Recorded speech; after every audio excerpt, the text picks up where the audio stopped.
అక్రమ వడ్డీ వ్యాపారుల ఇళ్లలో పోలీసులు నిర్వహిస్తున్న సోదాల్లో బస్తాల కొద్ది డాక్యుమెంట్లు, అప్పుల పత్రాలు, డబ్బుల కట్టలు బయటపడుతున్నాయి.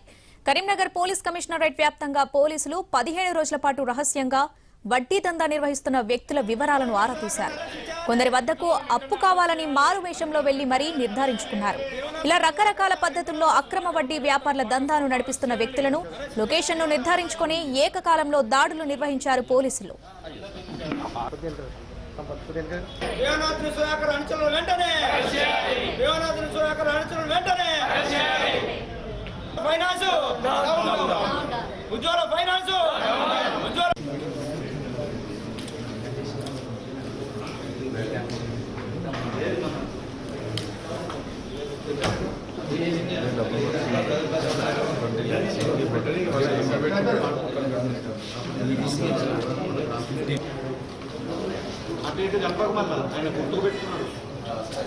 కరీంనగర్ లో ఒక బడాబాబు ఇంట్లో తాకట్టు పెట్టుకున్న 6 కార్లు దర్శనమిచ్చాయి. స్థలం సరిపోక మరీ కొన్ని కార్లను పక్క ఇంటిలో కూడా పార్క్ చేసి ఉంచారు. మరొక వ్యక్తి ఇంట్లో బియ్యం బస్తా నిండా ఆస్తుల డాక్యుమెంట్లు, మరో బస్తా నిండా డబ్బుల కట్టలు లభ్యమయ్యాయి. హుజురాబాద్ డివిజన్ లో ఎక్కువ శాతం ఉద్యోగులు వడ్డీ వ్యాపారం చేస్తున్నట్లు పోలీసుల సోదాల్లో బయటపడింది. ఇప్పటి వరకు కమిషనరేట్ వ్యాప్తంగా 60 మంది ఎలాంటి అనుమతులు లేకుండా వ్యక్తిగతంగా వడ్డీ వ్యాపారాలు చేస్తున్నట్లు వెల్లడవడంతో వీరిపై కేసులు నమోదు చేసిన పోలీసులు మొదట నోటీసులు ఇచ్చి పంపించారు. తర్వాత డాక్యుమెంట్ పత్రాలు, అప్పు కాగితాలు, ప్రామిసరీ నోట్లు, బ్లాంక్ చెక్లను పరిశీలిస్తున్నారు. అక్రమంగా వడ్డీ వ్యాపారం చేస్తూ ప్రజల వద్ద అధిక వడ్డీ వసూలు చేసినట్లు పూర్తిగా ఆధారాలు లభించిన తర్వాత వారిపై మనీ లాండరింగ్ కేసులు నమోదు చేసే అవకాశం ఉందని చెబుతున్నారు అధికారులు.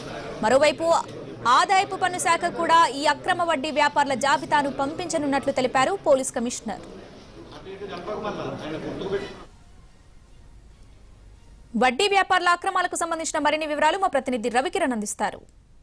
కరీంనగర్ జిల్లాలో ఒకవైపు పోలీసులు అక్రమ వడ్డీలు వ్యాపారులపై పెద్ద ఎత్తున కొరడా రూల్పిస్తున్నారు. అన్ని ప్రాంతాల్లో ఉన్నటువంటి అక్రమ వ్యాపారాలు ఏవైతే ఉన్నాయో వాటిపై పూర్తి స్థాయిలో నిఘా పెట్టి వారందరినీ కూడా అదుపులోకి తీసుకున్నారు, అరెస్టులు చేస్తున్నారు.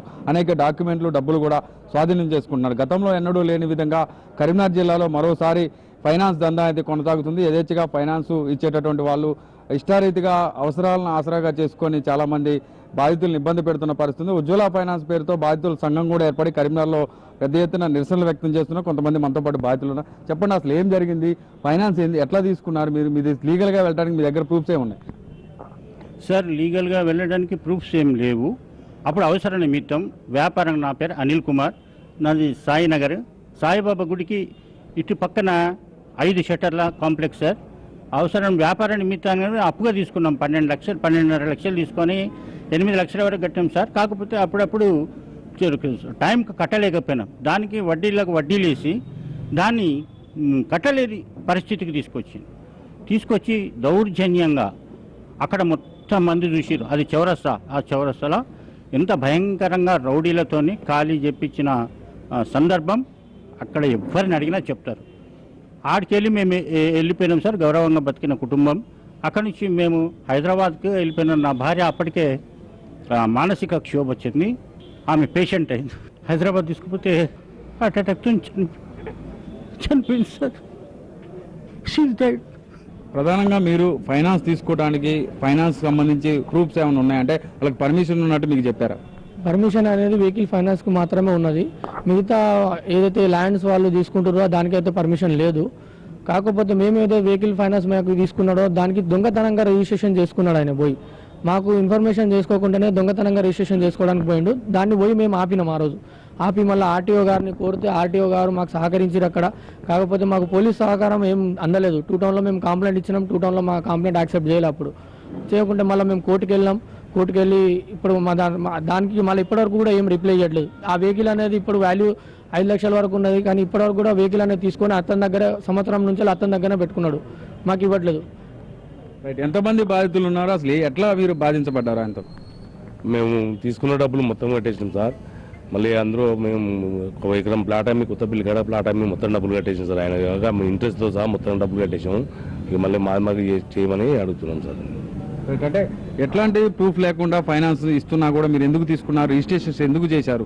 సివిల్గా వెళ్ళడానికి మీ దగ్గర ప్రూఫ్స్ ఏముంది? అయితే సార్, ఇప్పుడు మేము వెళ్ళడము మాకు ఆపద ఉన్నది. అప్పుడు బ్యాంకులు కూడా కొద్దిగా ఐటీ లేదు అని చెప్పి చేసిన తర్వాత మాకున్న పరిస్థితుల వల్ల సరే మా ఫ్రెండ్ తరఫున తెలిసిన చేసినైతే 2% ఇస్తా ఉంటే సర్లే మాకు వేరే ఏది ఉంది కదా అది అమ్ముకొని ఇటు కడదామని ఆ ఉద్దేశంలో సార్ నేను స్పెన్సర్ వెనకాల సాయి చర్చన రెసిడెన్స్లో 302 నెంబర్ నాది అపార్ట్మెంట్ దాన్ని 10 లాక్ తీసుకున్నాను. ఒక 3 లక్షలు, ఒక 1,90,000 కూడా 60,000 ఇట్లా 10 లక్షలు కట్టి మిగతాయి కూడా ఇంట్రెస్ట్ కట్టేశాను. కట్టిన తర్వాత మళ్ళీ 4% 5% చేసిండు. మొత్తం మీద దాన్ని కబ్జా చేసుకునే ప్లాన్ చేసి నేను అంటే నాకు చిన్నగా ఇల్లు ఉన్నాయి సార్, ఆడ ఉన్నాను. ఇక్కడ నేను రెంట్కి ఇచ్చుకుంటే నేను బెంగళూరు మా అమ్మాయి దగ్గర కూడా చూసి ఇక్కడ కాల్ చేపించి అది కబ్జా చేసుకున్నాడు. పోలీసు ఉన్నతాధికారులు కొంత దీని మీద చర్యలు తీసుకోవాలి, తమకు న్యాయం చేయాలంటున్నారు. సివిల్ మ్యాటర్ కాబట్టి కొంత పోలీసులు కొన్ని కేసుల్లో వాళ్ళు ఇన్వాల్వ్ కాకపోవడం వల్ల కొంత తమకు నష్టం జరిగిందని బాధితులు కూడా చెప్తున్న పరిస్థితి ప్రస్తుతం కరీంనగర్లో కనపడుతుంది. ఇక్కడ పరిస్థితి సంపత్తో కిరణ్, కరీంనగర్.